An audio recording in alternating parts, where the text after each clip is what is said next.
Harlem, 1932. There are some nights that feel ordinary when they begin, quiet, almost forgettable, and yet by dawn, they have changed everything. This was one of those nights. The air carried the metallic chill of late autumn, and Lenox Avenue hummed with the familiar rhythm of jazz drifting from half-lit doorways. Women in tailored coats walked briskly beneath street lamps. Men spoke in low tones outside barbershops and social clubs. The neighborhood had learned to live in tension, not loud tension, not open war, but the kind that sits behind your ribs like a held breath. And at the center of that stillness, moving quietly through it like a man who understood its pulse, was Ellsworth Bumpy Johnson. He did not walk like a king. He walked like a man who had no need to prove he was one. His suit was dark and pressed immaculately. His hat angled just enough to shadow his eyes without hiding them. Those eyes were steady, always steady, as if he were observing not only the present moment, but the consequences that would follow it. People greeted him not with loud enthusiasm, but with respectful nods. Mothers felt safer when he passed. Shopkeepers straightened unconsciously. Children stopped running long enough to look. Respect, when earned properly, is never noisy. But power, especially threatened power, rarely tolerates quiet authority. For months, outside forces had tightened their grip on Harlem's businesses. Liquor supply routes were disrupted without explanation. Small establishments were pressured into unfavorable arrangements. Police patrols became selective in where they chose to intervene and where they chose to look away. There were no open declarations, just strategic discomfort, pressure. The slow squeeze. Bumpy understood something most men in those circles did not. Violence is loud, but control is quiet. And someone was attempting to control the temperature of Harlem. Earlier that evening, he had attended a discreet meeting at a brownstone on 135th Street. The men in the room were not gangsters in the caricatured sense.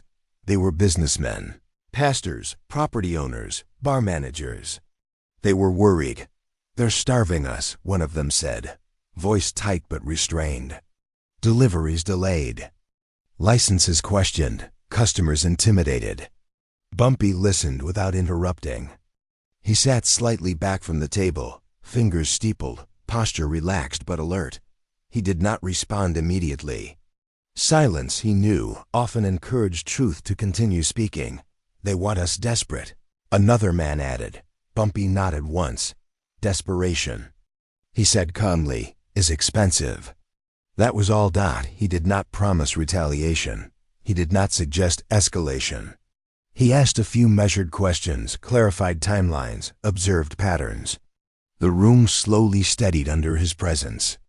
He didn't inflame it emotion, he cooled it, because he knew something critical. The outside pressure wasn't random. It was a test.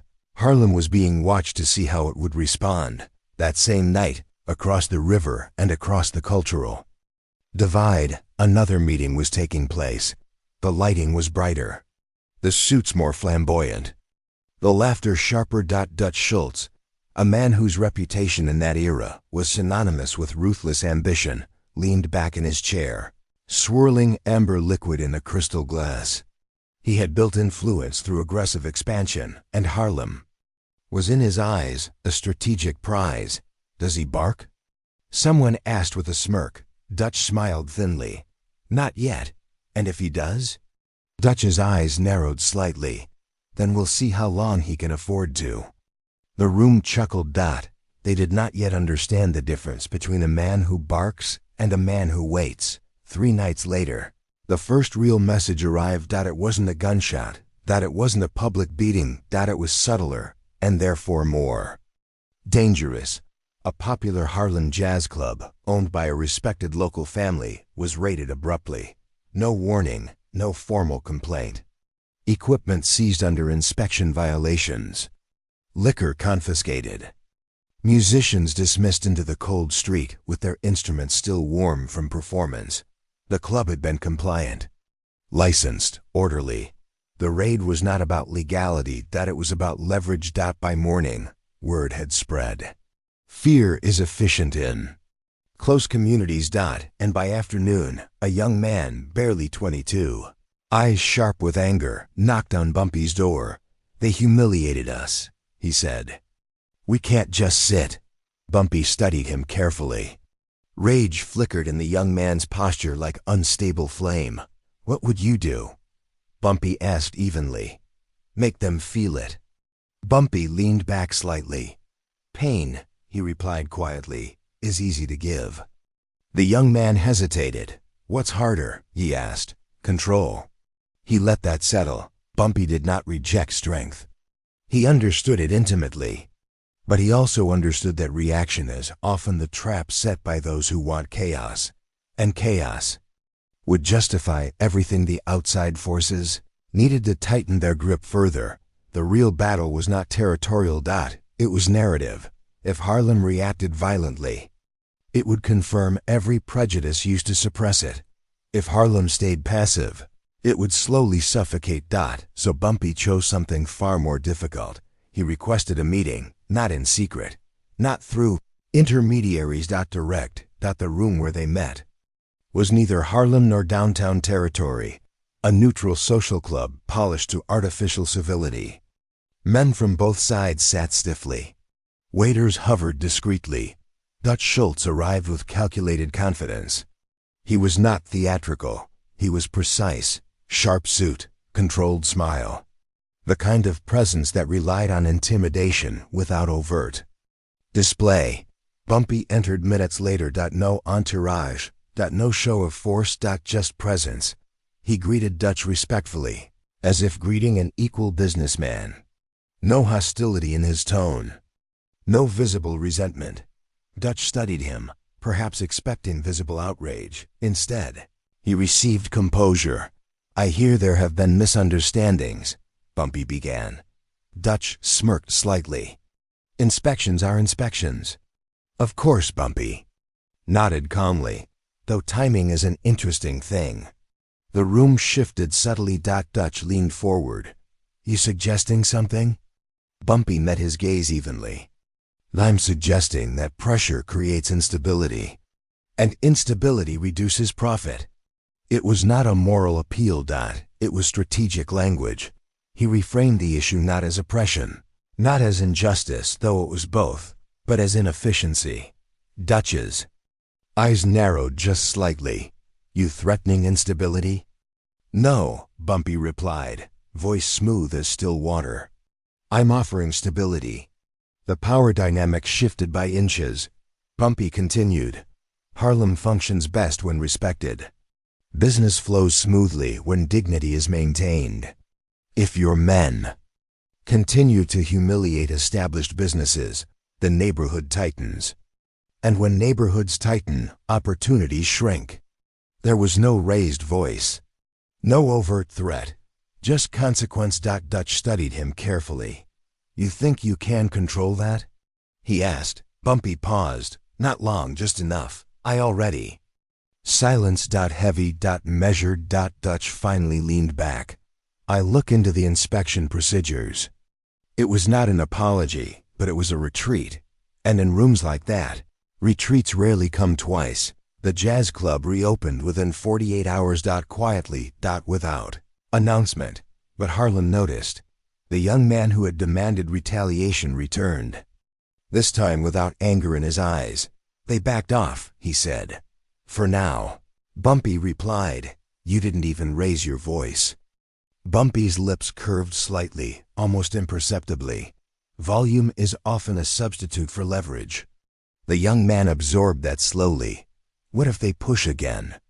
Bumpy looked out the window toward Lenox Avenue, where children now ran freely, past reopened doors. "Then we remind them," he said calmly, "that dignity is more profitable than fear." But somewhere beneath the surface, beneath the reopened club and the quiet stabilization, something had shifted. Dutch Schultz was not accustomed to being met without intimidation or submission, and while he respected leverage, he did not appreciate balance. Men who thrive on dominance rarely tolerate equals. That night, as Bumpy walked alone beneath a flickering street lamp, he sensed it. The subtle recalibration of danger. The test had not ended. It had evolved. The first move had been strategic humiliation. The next one would be personal. And Harlem, though breathing again, had not yet exhaled fully, because power rarely yields quietly, and men who feel challenged often choose escalation over understanding. Bumpy adjusted his hat slightly as a cold wind brushed past him. His posture remained straight, his pace unhurried, but his mind was already calculating the future. He knew something others did not. The true battle was not about territory. It was about narrative. About proving that strength did not require cruelty, that authority could exist without chaos, that Harlem could be dignified without being subdued. And somewhere in the shadows beyond the streetlight's reach, unseen eyes watched. Waiting. Harlem did not forget. Neighborhoods like Harlem remember everything, not just events, but tones of voice, the way a door closes, the rhythm of footsteps on pavement. After the meeting in the Neutral Club, after the jazz hall reopened and the inspections mysteriously softened, there was relief, but not comfort, because relief can still sit beside threat. And Bumpy Johnson knew something the younger men did. Not when power retreats quietly, it often regroups. The air in Harlem shifted again, but this time it was subtler. Deliveries resumed. Patrols became neutral. Business stabilized. On the surface it looked like equilibrium, but equilibrium between proud men rarely lasts. 3 weeks later, whispers began circulating that outside associates were frustrated. Not angry, frustrated. Frustration is more dangerous. Anger is impulsive. Frustration plans. One evening, a longtime associate approached Bumpy outside a brownstone on 7th Avenue. The man spoke softly, eyes scanning the street. "They don't like how you handled that meeting," he said. Bumpy adjusted his cuff calmly. "Meetings aren't designed to be liked," he replied. "They say you embarrass them." Bumpy paused only slightly. Truth can feel like embarrassment. The associate hesitated. "They're not used to that." "No," Bumpy agreed quietly. "They're not." What troubled him was not retaliation, it was unpredictability. When men lose narrative control, they often escalate in ways that aren't strategic. And unpredictability can endanger people who never asked to be involved. That was Bumpy's true concern. Not himself, the community. The night it happened began with unusual stillness. No music drifted through open windows. No loud laughter from clubs. A damp fog had rolled in from the river, muting sound and swallowing light. Street lamps flickered in halos rather than beams. It was the kind of night where visibility is limited and decisions are clearer. Bumpy had just finished reviewing accounts at a modest office above a storefront. He believed in structure, in documentation, in order. He closed the ledger carefully and placed it inside a leather case. He declined an escort. He often did. He understood that too much visible protection invites spectacle, and spectacle invites confrontation. His car sat parked under a dim street lamp, a dark silhouette against brick and shadow. He walked toward it with the same steady gait he always carried, unhurried, composed, observant. He noticed something subtle. The street was too quiet. Not empty, just restrained. He paused briefly before opening the driver's side door. His eyes scanned reflections in the shop windows. Nothing obvious. Nothing dramatic. He entered the car, closed the door, turned the ignition. For half a second, nothing happened. Then came the sound, not loud, not explosive, but sharp. A crack beneath the dashboard. And then heat. Sudden, violent heat. Flame erupted from the floorboard like a living thing freed from confinement. Gasoline, expertly placed, ignited with surgical timing. Fire swallowed the interior faster than thought. The windshield became a sheet of orange. Smoke invaded his lungs. For most men, panic would have followed instinctively, but panic is chaos. And Bumpy did not give chaos permission. He inhaled once, deliberately, wrapped his coat sleeve around his hand, and forced the door open against rising pressure. Flames clawed at his jacket. Heat bit into his skin. He exited not with frantic thrashing, but with focused urgency. He stumbled onto the pavement, rolled once to extinguish fabric fire, and rose to one knee as neighbors rushed forward with coats and buckets. The car behind him became an inferno, sparks rising into fog like violent stars. No screams, no curses, just heavy breathing and crackling flame. Someone shouted, "They tried to kill him!" Bumpy lifted one burned hand slightly, not to silence the crowd with fear, but to steady them. "Stay back," he said calmly, voice rough from smoke but unwavering. Even injured, he was directing order. Even in fire, he was composed. By morning, Harlem felt different, not afraid. Offended. Attempting to burn a man inside his own car was not business. It was humiliation. It was spectacle. And spectacle invites reaction. Young men gathered in tight circles, fists clenched, names were spoken. Retaliation suggested. The temperature rose quickly. That was precisely what the architects of the fire had anticipated. If Harlem erupted, it would justify intervention, crackdowns, external control. The trap was clear.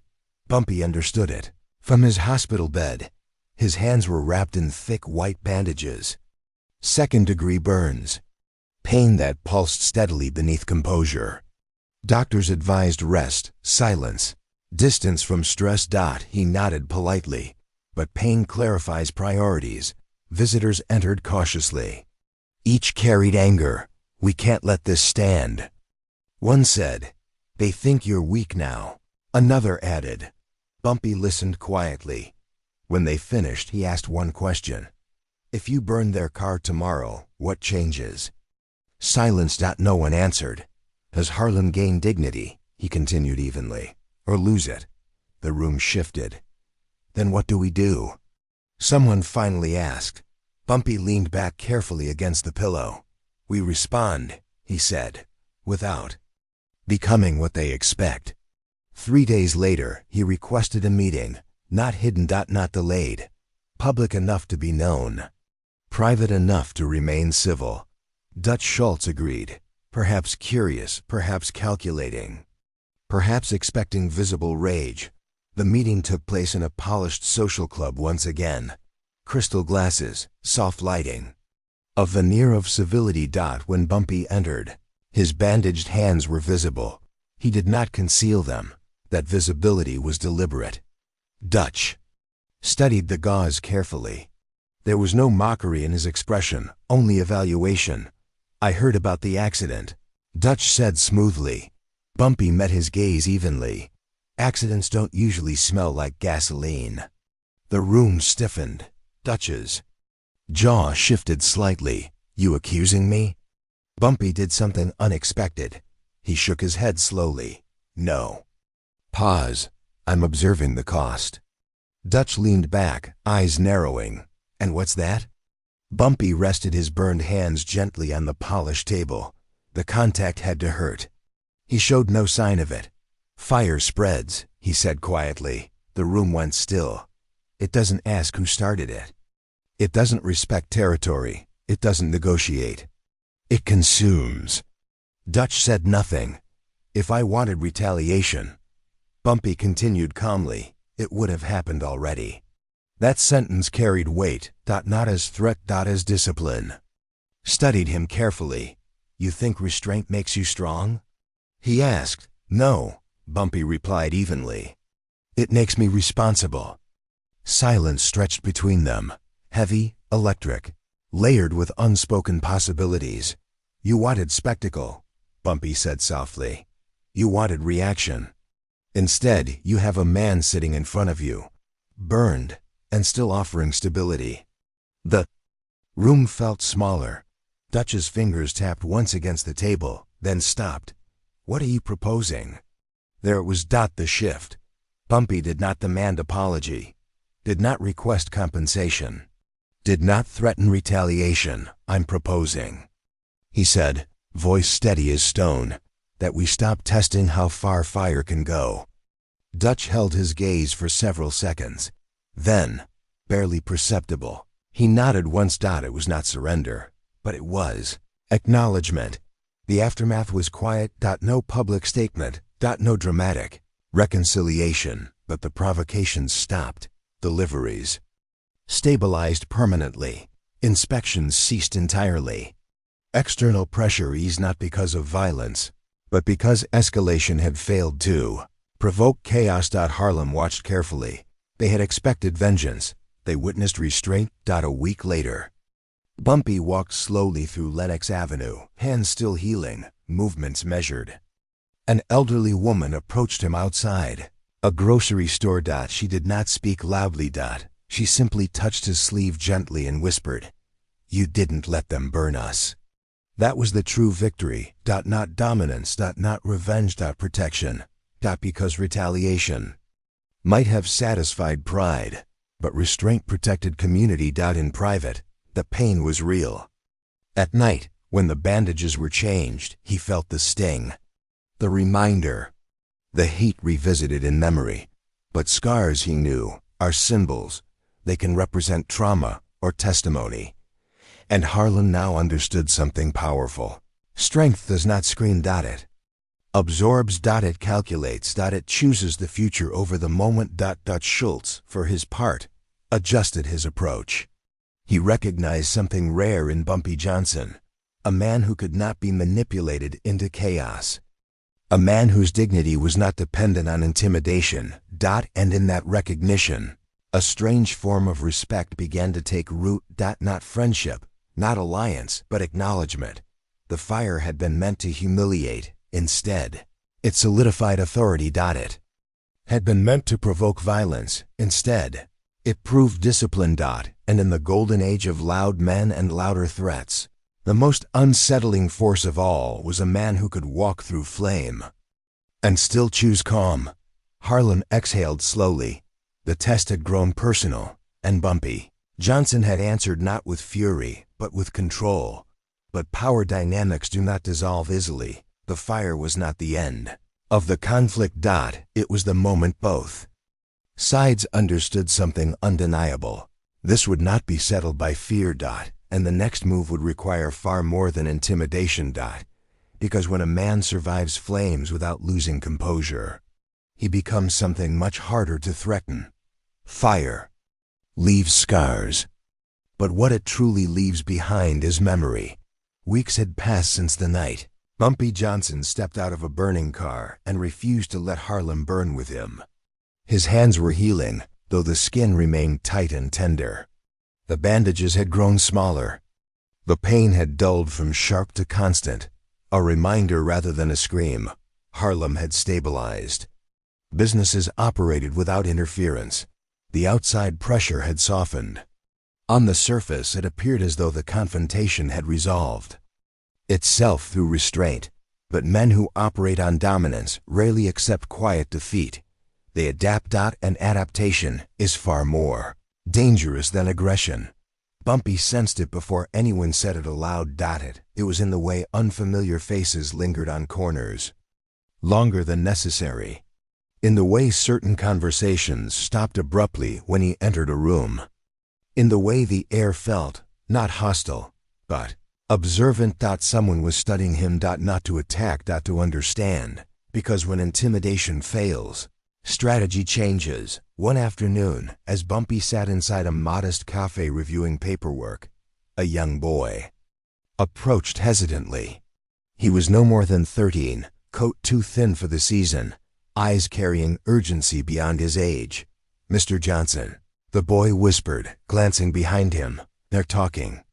Bumpy closed the ledger slowly and looked at him fully. "Who is they?" he asked calmly. "The men from downtown. They've been talking to folks, asking questions." "What kind of questions?" The boy swallowed. "About you." Bumpy studied him for a moment. "Thank you," he said gently. "Go home. Stay close to your mother." The boy nodded and left quickly. Bumpy remained seated. He did not rush outside. He did not summon anyone. He did not escalate. He simply absorbed the information. Questions meant curiosity.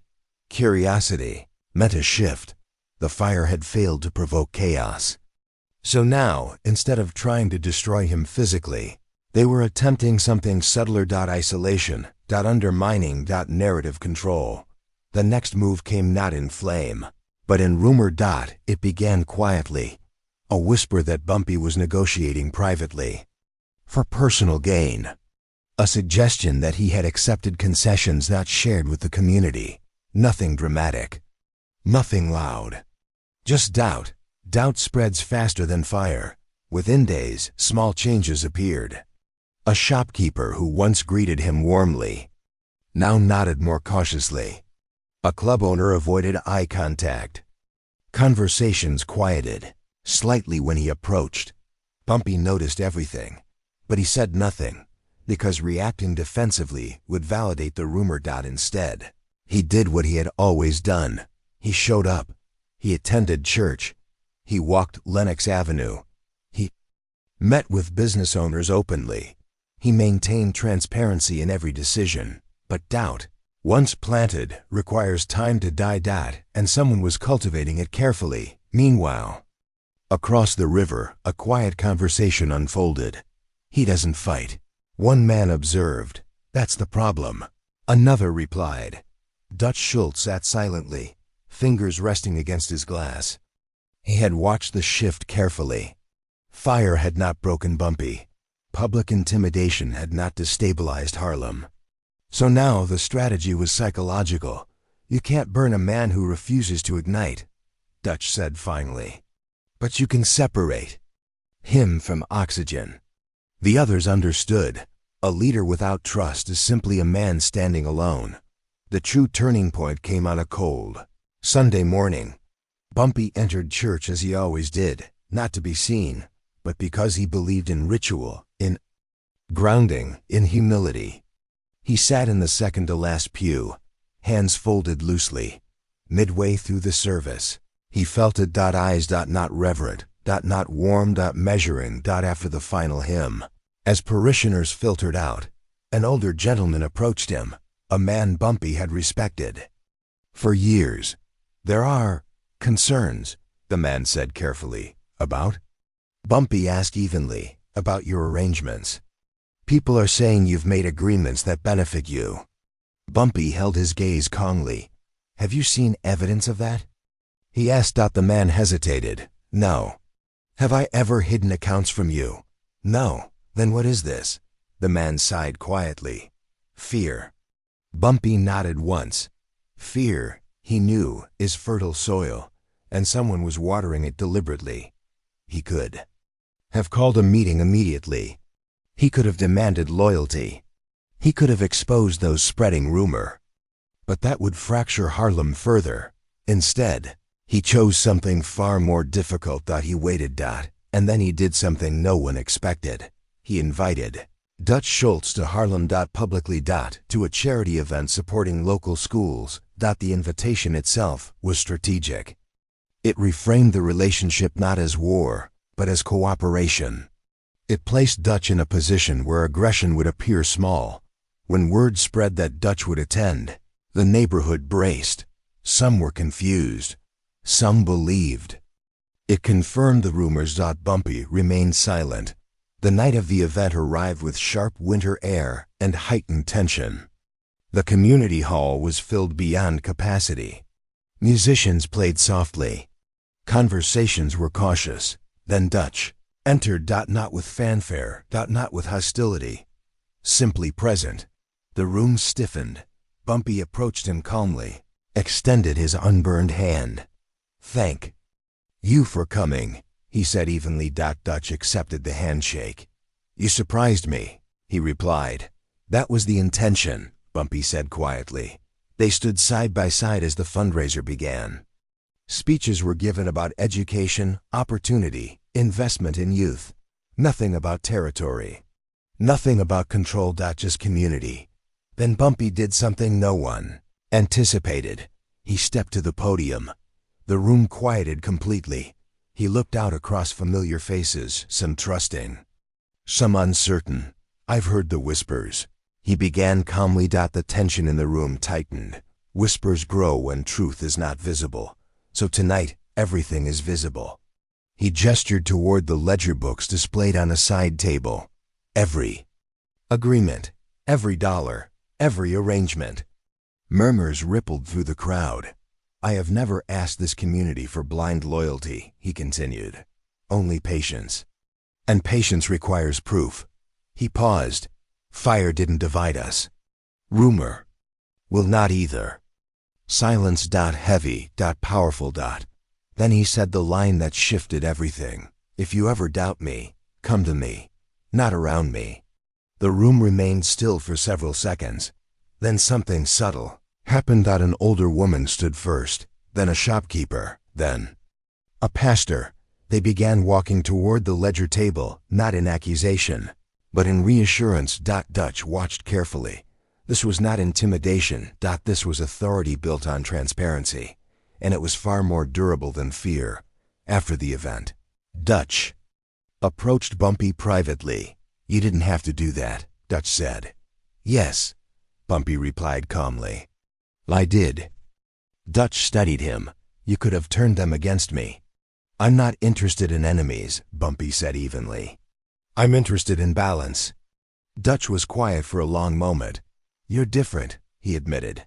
No, Bumpy replied softly. I'm consistent. The rumors died quickly after that. Not because they were crushed, but because they were exposed to light. Trust returned. Not louder than before, but deeper. Harlem understood something. Now. Leadership is not dominance. It is accountability. The attempt to isolate Bumpy had failed, and in failing, it revealed something dangerous to those who thrive on division. He could not be separated from his community because he had never placed himself above it. Weeks later, as Bumpy walked alone beneath familiar street lamps, he felt something different in the air. Not tension, not threat. Respect. The kind earned not through spectacle, but through discipline. The fire had tested his body.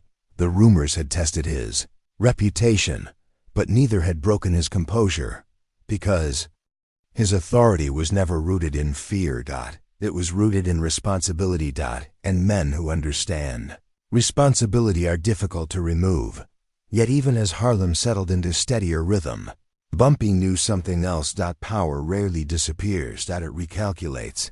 And somewhere someone was deciding what came next, because when fire fails, and rumor fails, the next test becomes something far more personal. By the winter of 1933, Harlem no longer whispered Bumpy Johnson's name with fear or speculation. It spoke it with certainty. But certainty is dangerous to men who rely on instability. Dutch Schultz had tested him with intimidation. He had tested him with humiliation. He had tested him with psychological fracture. Each time, Bumpy had responded not with aggression, but with composure. Not with chaos, but with clarity, and that unsettled more than violence ever could, because violence can be countered. Composure cannot be manipulated. Still, there was one final lever left to pull. Not fire, not rumor. Not public humiliation. Pressure. The kind that squeezes slowly, the kind that targets not the leader, but the ground beneath him. It began quietly. A shipment of goods intended for Harlem merchants was misrouted, not stolen, not destroyed, delayed. Then another. Then banking relationships tightened unexpectedly. Small loans were denied without explanation. Suppliers hesitated. Nothing dramatic enough to provoke outrage, just enough to strain confidence. Dutch understood something important now. Bumpy would not react to spectacle, but economic strain could fracture morale. The strategy was surgical. Make Harlem doubt its stability again, not by attacking Bumpy directly. By making him appear unable to protect prosperity, and prosperity, unlike dignity, requires constant reinforcement. One evening, Bumpy sat alone in his office, reviewing figures under a dim desk lamp. The numbers told a story. A careful story. Delays, subtle losses, patterns. He closed the ledger slowly, He understood. Immediately. This was not revenge. This was a chess move. And chess requires patience. He did not summon anger. He summoned thought. The younger men around him were restless again. They're choking supply, one said. We hit back. We disrupt their roots. Bumpy looked at him steadily. And prove them right? The room quieted. They want reaction, Bumpy continued calmly. Because reaction justifies escalation. So what do we do? Another asked, frustration bleeding through. Bumpy stood slowly, his once burned hands now healed but marked with faint scars. We build, he said. They stared at him. Build what? Independence.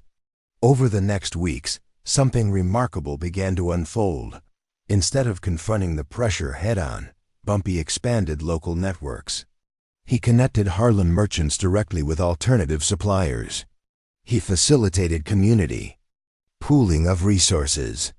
He encouraged partnerships among businesses that had previously competed.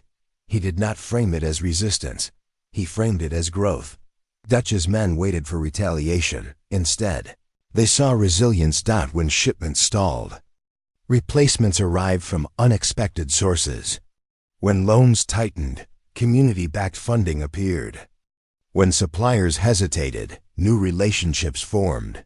The strategy had failed to create panic. Instead, it created unity. But Dutch was not blind. He recognized what was happening. He's turning pressure into strength. One associate muttered. Dutch stared out the window of his office, city lights reflecting in his glass. He's making himself unnecessary. Dutch said quietly. That was the realization. Bumpy was not consolidating power for dominance. He was distributing it. A distributed network is harder to destabilize than a centralized one. And that changed everything. The final confrontation came unexpectedly, not in a back room. Not in a social club. On a sidewalk in broad daylight. Dutch arrived in Harlem unannounced. No theatrics. No entourage beyond necessity. He found Bumpy standing outside a grocery storefront, speaking calmly with the owner about inventory schedules. When Bumpy noticed Dutch approaching, he excused himself politely and stepped forward. The street slowed. Conversation softened. Two powerful men, face to face beneath an ordinary sky. You've been busy, Dutch said evenly. Stability requires effort, Bumpy replied. Dutch studied him. You could have made this ugly. I never wanted ugly. You could have tried to cut me out. I never wanted enemies. Dutch's jaw tightened slightly. Then what do you want? Bumpy paused. And for the first time, his voice carried not strategy, but something deeper. I want Harlem to stand whether I'm here or not. The words landed heavily. Not defiant, not aggressive. Just true. Was quiet for a long moment. You're not building an empire, he said finally. No, Bumpy replied calmly. I'm building foundation. There it was. The difference. Empires demand control. Foundations support without demanding attention. Dutch exhaled slowly. You know what bothers me? He asked. Bumpy waited. You don't need to beat me to win. Bumpy's eyes remained steady. I'm not trying to win, he said softly. I'm trying to prevent loss. The street remained silent around them.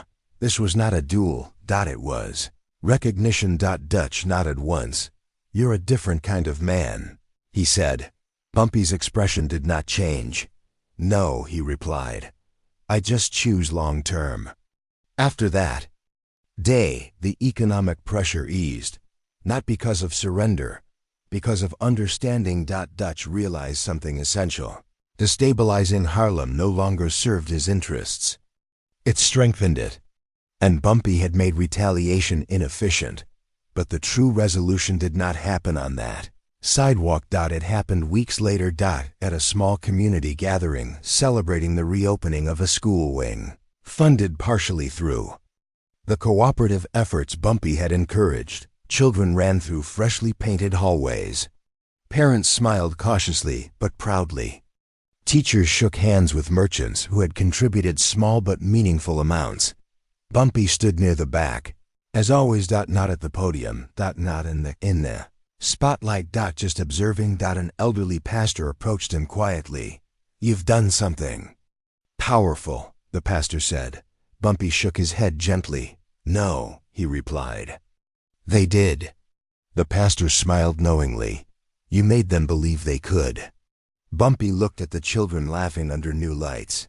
"That's stronger than control," he said softly. As night fell over Harlem once more, the streets felt different. Not because power had vanished, but because it had shifted. Bumpy walked slowly beneath the same street lamp where months earlier he had sensed unseen eyes watching. This time, the air felt lighter. He paused briefly, adjusting his hat. Scars remained on his hands, but they no longer represented attack. They represented survival without surrender. He had been tested by fire, tested by rumor, tested by economic pressure, and at every turn, he had chosen restraint over reaction. Structure over spectacle. Foundation over empire. That was why they could not move him, because he was never standing alone. He was standing on principle. And principle does not ignite easily. In later years, people would speak of power in Harlem. Some would speak of territory. Some would speak of influence. But those who lived through that winter remembered something else entirely. They remembered the man who could have chosen violence and chose stability. The man who could have demanded loyalty and chose transparency. The man who survived flames and refused to spread them.